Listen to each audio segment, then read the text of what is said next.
ঘুম থেকে উঠে সকাল সকাল কোকো কাট, এটা হচ্ছে গুজরাটের থেকে, গুজরাটের এয়ারপোর্ট থেকে সকাল সকাল আমার হাজব্যান্ড নিয়ে চলে এসে আহমেদাবাদের থেকে, আহমেদাবাদের এয়ারপোর্ট থেকে নিউজিল্যান্ডের চকলেট নিয়ে এসে, বলেছিলাম ডার্ক চকলেট এনে একটু এয়ারপোর্ট থেকে, তাই এনেছে। ব্যাগটা দেখো কত সুন্দর।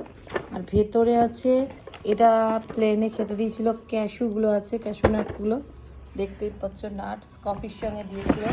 আর এগুলো ঢালি কি কি আছে এই দেখো, এগুলো হচ্ছে লঞ্চে খেতে দিয়েছিল, ওখানে মিল্কশেকগুলো এনেছে বাচ্চাদের জন্য। আর এইটা হচ্ছে আমরা সবাই মিলে খাবো এই ডার্ক ঘানাটা, খুব খুব টেস্টি, তাই ভাবলাম, খাইনি অনেক বছর হয়েছে, তাই এনেছে ডার্ক চকলেটটা। দেখো কার কার পছন্দ আমার মতন এই ডার্ক চকলেট, অবশ্যই কমেন্টস করে জানিও। এগুলো সব এনেছে, আর এগুলো এনেছে, এইগুলো এনেছে। এখন এগুলো টিফিন খেয়ে খাওয়া হবে। টাটা, কার কার পছন্দ অবশ্যই কমেন্টস করে জানিও।